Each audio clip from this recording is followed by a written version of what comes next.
Hello दोस्तों, कैसे हो आप लोग। अगर आपके साथ भी ऐसी कोई घटना घटी हो जो कि आप मुझे शेयर करना चाहते हो, तो आप मुझे इंस्टाग्राम में मैसेज करके अपनी स्टोरी शेयर कर सकते हो। तो आंखें बंद कर लीजिए और ईयरफोन्स लगा के मेरी स्टोरीज़ को इमेजिन कीजिए। आपको मज़ा आएगा। यह घटना मेरे साथ तब घटी जब मैं मेरे दोस्त के साथ उड़ीसा गया था। तो हुआ यूं कि मेरा दोस्त मुकुल मेरा बेस्ट फ्रेंड था। हम लोगों की गर्मियाँ की छुट्टी थी। यह घटना मेरे साथ 2004 में घटी थी। तब मेरी उम्र 13 या 14 साल की थी। मुझे अभी भी याद है, हमारे वोकेशन का दूसरा दिन था और मेरा दोस्त मुकुल उसकी फैमिली के साथ उसके गांव जाने वाला था। और उसका गांव ओडिशा में पड़ता है। उसके मम्मी पापा ने मुझे कहा कि बेटा तुम भी हमारे साथ आ जाओ। मैं भी अब उनके साथ जाने के लिए एक्साइटेड हो गया। मैंने मेरे मम्मी पापा से परमिशन पूछ ली और फिर मेरे मम्मी पापा ने भी हाँ कह दिया। मैं बहुत खुश था क्योंकि पहली बार मैं मेरे घर से इतना दूर जाने वाला था और मेरा दोस्त मुकुल बचपन से ही मेरा दोस्त था, तो हम लोगों की अच्छी जमती थी। तकरीबन 4 बजे हम लोग उनकी कार में बैठे और रात के 11 बजे हम उसके गांव पहुंच गए थे। सच बोलूं तो जितना मैंने सोचा था उससे भी ज्यादा वो गांव भयानक था, क्योंकि मैंने पहली बार गांव देखा था। हम लोग सिटी में रहते थे, चारों तरफ पेड़ ही पेड़ थे। अगर आप प्रॉपर गांव में रहते हो तो आपको पता होगा कि गांव में लाइटें होती है, पर ज्यादातर लाइटें वो लोग जलाते नहीं और एक या दो लाइटें ही उनके घर में जली हुई रहती है। और वो भी इतने सुनसान एरिया में रहते थे कि वो पूरे एरिया में सिर्फ उनके घर पे ही लाइट चालू थी। और मुझे ज्यादातर इसलिए लग रहा था कि वो रात पूर्णिमा की रात थी और सारी जगह लाइट ही लाइट थी। मुझे हमेशा लगता कि कोई मेरे पीछे खड़ा हुआ है, पर मैंने सोचा कि मैं पहली बार गांव में आया हूँ, इसलिए मुझे ऐसा फील हो रहा है। मेरे दोस्त मुकुल ने कहा कि भाई चिंता मत कर, वैसे भी तू गांव पहली बार आया है, तुझे इस माहौल में ढलने के लिए टाइम लगेगा। हम लोगों ने वैसे 15 दिन का रहने का सोचा था। मैं फिर शांति से सो गया। मेरा टाइम टेबल यूँ था कि मैं रात में जल्दी सो जाता और दूसरे दिन 4 बजे उठ जाता। सुबह सुबह उठ के मुझे अच्छा फील होता था, क्योंकि वो एरिया थोड़ा खेतों में हो ऐसा एरिया था। सुबह सुबह ठंडी ठंडी हवा और उन हवाओं से पेड़ों का आवाज़ करना मुझे बहुत अच्छा लगता था। ऐसे ही 5-6 दिन हम लोगों ने गुजारे। फिर हम लोगों ने डिसाइड किया कि वैसे भी हम लोग 4 बजे उठते हैं, तो इससे अच्छा होगा कि क्यों ना हम थोड़ा जॉगिंग कर ले। उस टाइम पे बड़े लोगों को देख के हम लोगों को भी जॉगिंग करने का मन हो गया। फिर क्या था, मैं और मुकुल 4 बजे उठते और 5:30 बजे तक जॉगिंग करके वापस आ जाते। 2-3 दिन तक तो सब कुछ ठीक रहा, पर चौथे रात की बात है, हम ऐसे ही जॉगिंग करते हुए आगे बढ़ते जा रहे थे कि अचानक से मेरी नज़र एक घर पर पड़ी। वो घर कम खंडर ज़्यादा लग रहा था। फिर मुकुल से मैंने पूछा तो उसने मुझे इतनी भयंकर स्टोरी सुनाई कि वो स्टोरी सुन के मुझे अब बहुत डर लग रहा था। खैर, वो स्टोरी मैं आपको फिर कभी सुनाऊंगा। तो आते हैं इस स्टोरी पर। फिर मुझे जॉगिंग करने का मन नहीं हो रहा था, क्योंकि मैं वैसे ही इतना डर चुका था। हम लोग फिर वापस आ गए। अब मैं जॉगिंग के नाम पे भी बहुत डरता था, पर क्या करता, मुकुल के लिए मुझे जाना पड़ा। दूसरे दिन हम लोग फिर से जॉगिंग पे गए। वो दिन तो नॉर्मल रहा। फिर रात में खाना खाने के बाद हम लोग सो गए। अचानक मेरी नींद मुकुल की आवाज़ से खुली। मुकुल ने कहा कि चल जॉगिंग पे जाते हैं। मैंने फिर बिना ज़्यादा सोचे उसके साथ ही चले गया। हम लोग भागते भागते फिर से वही घर तक आ चुके थे। मैंने मुकुल से कहा कि भाई चलना, आगे बढ़ते हैं, भाई चलना। तो होता यूँ था कि मुकुल नींद में उड़ता था और वो कई बार जॉगिंग में मुझसे पीछे रह जाता था, तो मुझे उसके बारे में अच्छे से पता था। मैंने जब उसे 3-4 बार बुलाया तो उसने कुछ भी आवाज़ नहीं दिया। सच बोलूँ तो उस टाइम पे मेरे रोंगटे खड़े हो गए थे। मैंने मन ही मन ये तय कर लिया था कि चाहे कुछ भी हो जाए, मुकुल आवाज़ दे या ना दे, मैं पीछे मुड़ के नहीं देखूंगा। मैं फिर भगवान का नाम लेके दौड़ते दौड़ते दूसरी तरफ चले गया। दूसरी तरफ जा मैंने देखा कि एक बूढ़ा आदमी खटिया पे पड़ा हुआ है। मैं उसके पास गया और उसको उठा के मैंने टाइम पूछा तो उसने कहा कि अभी तो सिर्फ 2:30 ही बज रहे हैं। जैसे ही उसने 2:30 बजे का नाम लिया, मैं ज़ोर से चिल्लाया।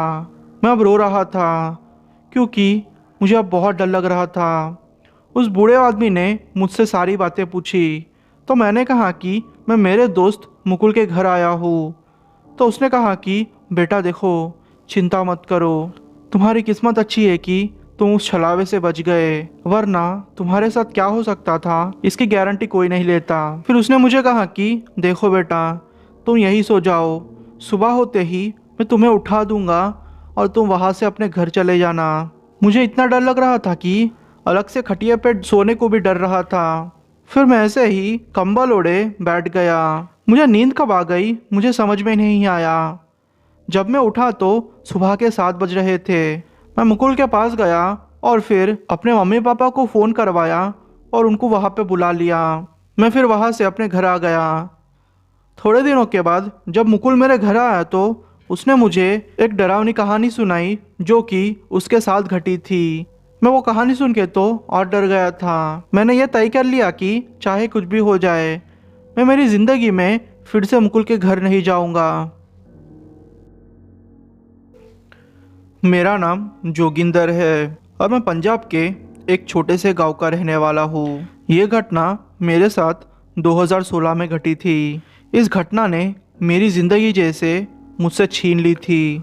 तो हुआ यूँ कि मैं एक पहलवान था। मैं सारा दिन कसरत करता और अखाड़े में लड़ाई करता और फिर डिस्ट्रिक्ट लेवल में और स्टेट लेवल में अपने गांव को रिप्रेजेंट करता। मुझे ये सब करना बहुत अच्छा लगता था। तो हुआ यूँ कि मैं स्टेट लेवल में सेलेक्ट हो चुका था। अब कुछ ही दिन रह गए थे कि मेरी कुश्ती होने वाली थी। मैंने सोचा कि सुबह सुबह उठता हूँ और फिर जॉगिंग करता हूँ और फिर कसरत करके अपनी बॉडी को और अच्छे से तैयार करता हूँ जिससे कि मुझे कुश्ती में मदद मिलेगी। उस टाइम पे मुझ में इतना उत्साह था कि मैं कभी कभी तो 3 बजे उठ के ही जॉगिंग करने चला जाता था। तो ऐसा है कि हमारे गांव से मैं 5-6 किलोमीटर तक जॉगिंग करता था। हमारा गांव ऐसा था कि जहाँ पे सिर्फ पेड़ ही पेड़ थे और एक पुरानी बिल्डिंग जैसा कुछ हुआ करता था जो कि अंग्रेजों के टाइम से ही खाली है। तो एक रात की बात है, मैं रात के 2:30 बजे ही उठा और फिर जॉगिंग के लिए चला गया। आप मुझे पागल कह सकते हो, पर उस टाइम पे मेरे में उत्साह ही अलग था क्योंकि मैं कुछ भी करके कुश्ती जीतना चाहता था। इसलिए मैंने मेरे ज़्यादातर समय जॉगिंग करने में, एक्सरसाइज करने में और स्ट्रिक्ट डाइट फॉलो करने में लगाता था। मैं जॉगिंग करते करते अब उसी खंडर बिल्डिंग तक आ चुका था। वैसे तो मैं डरपोक बिल्कुल नहीं हूँ, मैं एक पहलवान हूँ। मेरे सामने चाहे कोई भी आ जाए, मैं उसे मिनटों में ही हरा देता था। इसलिए डर का कोई सवाल ही पैदा नहीं होता था। मैं जब उस बिल्डिंग के पास से गुजरा तो मुझे अचानक से किसी औरत की आवाज़ आई जो कि रो रही थी।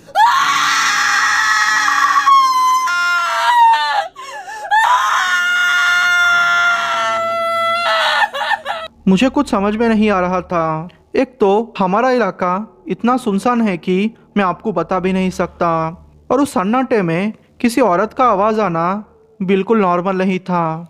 मैंने सोचा कि शायद किसी ने इस औरत को किडनैप कर लिया होगा, इसलिए वो चिल्ला रही है। मैंने सोचा कि अब चाहे कुछ भी हो जाए, मैं इस औरत को बचा के ही रहूँगा। इसलिए मैं उस बिल्डिंग के अंदर चला गया।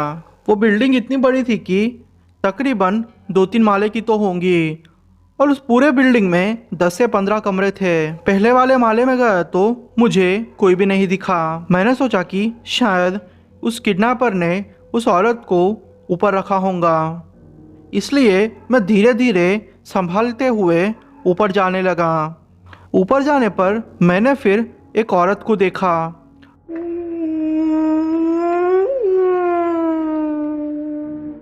जो कि लाल कपड़ों में वही बैठी हुई थी। मुझे अजीब कुछ भी नहीं लगा। मैंने फिर आसपास देखा, मुझे आसपास कोई भी नहीं दिखा उस औरत के सिवाय। इसलिए मैंने सोचा कि यह मौका अच्छा है कि इस औरत को छुड़ा के मैं यहाँ से भाग जाऊँ। मैं उस औरत के पास गया। उस औरत से मैंने कहा क्या हुआ बहन जी, आपको कोई तकलीफ़ है क्या? मैं आपकी मदद कर देता हूँ। पर उस औरत ने कोई भी जवाब नहीं दिया। मैंने सोचा कि शायद उसने मेरी आवाज़ सुनी नहीं होंगी। जब मैंने उसके कंधे पे हाथ रखा तो उसने अचानक से अपना मुंह मुझे दिखाया। वो मुंह देख के मैं बहुत डर गया था, क्योंकि उसकी आंखें नहीं थी, सिर्फ मुझे गड्ढे दिख रहे थे। वो इतना जोर से चिल्लाई कि मैं 2-3 कदम पीछे हट गया और फिर नीचे गिर गया। अब वो जोर जोर से हंस रही थी। आप नहीं मानोगे, वो अपने 2 हाथ और 2 पैरों से दीवार के ऊपर चढ़ने लगी और उसने अपना मुंह पीछे कर दिया। वो नज़ारा देख के मैं बहुत डर गया था। इस स्टोरी को लिखते वक्त भी मेरे रोंगटे खड़े हो रहे हैं। मैं अचानक से भगवान का नाम लिया और फिर दूसरे माले से नीचे आने लगा। मैं जैसे तैसे करके रोड तक आ चुका था। मैंने सोचा कि अब उस औरत से मेरा पीछा छूट गया है, पर ऐसा नहीं था। उस शांत वातावरण में मैं चलते आ रहा था कि अचानक से ही मेरे पीछे से मुझे घुंघरू की आवाज़ सुनाई दी। वो घुंघरू की आवाज़ सुन के मेरे शरीर से एक सिरहन सी दौड़ गई। मैं ज़ोर ज़ोर से भागने लगा। मैं जैसे ही 10-15 कदम आगे गया हूँगा कि मुझे ऐसा लगा कि मेरा पैर किसी ने पकड़ लिया है और मैं अचानक से नीचे गिर गया। जब मेरी आँख खुली तो मैं हॉस्पिटल में था और मेरे घर वाले और मेरे गांव वाले और मेरे अखाड़े के हेड, वो सारे लोग मेरे आसपास थे। पूछने पर पता चला कि मैं पिछले 10 दिन से बेहोश था और कोमा में चला गया था। वो सुन के मैं बहुत डर गया। अब डॉक्टर ने मुझे कहा था कि मेरी हालत बहुत सीरियस है और मैं कुश्ती नहीं कर सकता। उसके बाद से मेरा वज़न लगातार घट रहा है। अब मुझे नहीं लगता कि मैं बच पाऊँगा। हम बस भगवान से यही दुआ कीजिए कि मैं बच पाऊँ। मेरे माँ बाप ने बाबाओं को दिखाया, हॉस्पिटल्स घूमे, पर मेरी तबीयत में कोई भी सुधार नहीं आया। मैं समझ चुका था कि ये पक्का उसी चुड़ैल का चक्कर होगा। उस चुड़ैल की वजह से मेरी ज़िंदगी खराब हो गई। मैं तो बस किसी की मदद करना चाहता था, पर मुझे क्या पता था कि मेरी ज़िंदगी ऐसी हो जाएगी।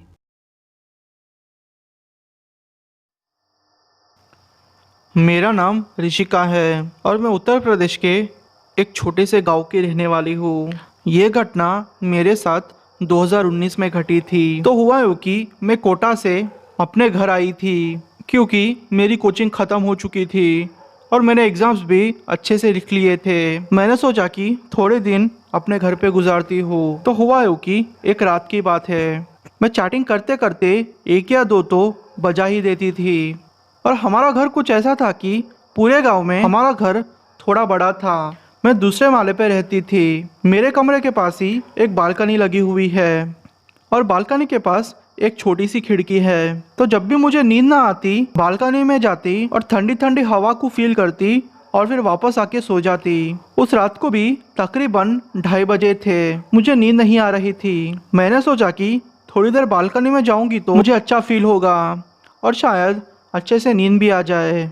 मैं जैसे ही बालकनी का दरवाज़ा खोलने लगी, मैंने खिड़की से देखा कि एक औरत चलते हुए स्मशान की तरफ जा रही है। जी हाँ, मेरा घर स्मशान से 1 किलोमीटर दूर था और स्मशान जाने के लिए जो रास्ता पड़ता था मेरे घर से गुजरता था, यानी कि दूसरा कोई भी रास्ता नहीं था जिससे कि स्मशान को जा सके। वो औरत अलग ही तरीके से चल रही थी और उसने अपना मुंह अपने बालों से ढका हुआ था। मैं खिड़की से ही उसे देख रही थी। और हाँ दोस्तों, मेरे रूम की लाइट बंद थी, तो कोई चांस नहीं था कि वो औरत मुझे देख सके। और हमारी खिड़की भी ऐसी थी कि अंदर से बाहर की चीज़ें अच्छे से दिखती है और बाहर से अंदर की चीज़ें देखना बहुत मुश्किल है। वो औरत अब हमारे घर के सामने आ चुकी थी। वो मेरे घर के सामने आके एकदम से रुक गई। मैं थोड़ा घबरा गई थी, क्योंकि पहले तो पूरे इलाके में घर कम थे और अचानक से उस औरत का मेरे घर के सामने आके रुकना मुझे अजीब लग रहा था। मैं उस औरत को ही देखे जा रही थी। मुझे डर भी लग रहा था, पर फिर भी मैं उस औरत को ही देख रही थी उसने नॉर्मल ही गाँव वालों के जैसे कपड़े पहन के रखे थे। वो जैसे ही थोड़ा आगे जाने लगी, उसने अचानक मेरी तरफ देखा। जी हाँ, उसने एकदम से नज़रों को मेरे खिड़की के सामने गड़ा दिया, जैसे कि उसे पता हो कि मैं मेरे खिड़की के पीछे छुप के उसे देख रही हूँ। सच बोलूँ तो उस 2-3 सेकंड के लिए मेरे रोंगटे खड़े हो गए थे। मुझे इतना डर लग रहा था कि अब मुझे ठंडी लगने लगी थी। मैंने फिर अपनी आंखें बंद कर ली और भगवान का नाम लेने लगी। भगवान का नाम लेते लेते मैं वही अपने खिड़की के पास स्टूल के ऊपर बैठ गई, क्योंकि अब मेरी हिम्मत नहीं हो रही थी कि अब मैं मेरे बेड के पास जाऊँ और फिर वहाँ पे ब्लैंकेट ओढ़ के बैठ जाऊँ। मैंने अपनी कुर्सी को खिड़की के कोने में लगा लिया और आंखें बंद करके भगवान का नाम लेने लगी। और दूसरे दिन जब मेरी आँख खुली तो सुबह के 10 बज गए थे। मेरी मम्मी मेरे कमरे में आई और मुझसे बोली कि तूने सुना क्या, वो बाजू वाली कमला आंटी की मौत हो चुकी है। मैं वो सुन के थोड़ा शॉक्ड हो गई। फिर जाके मुझे पता चला कि जिस औरत को मैंने देखा था वो तो कमला आंटी थी, क्योंकि दूसरे दिन जब हम उनके घर गए थे तो उन्होंने भी वही साड़ी पहन के रखी थी, जो साड़ी उस औरत ने पहन के रखी थी जिसको मैंने अपने खिड़की से देखा था।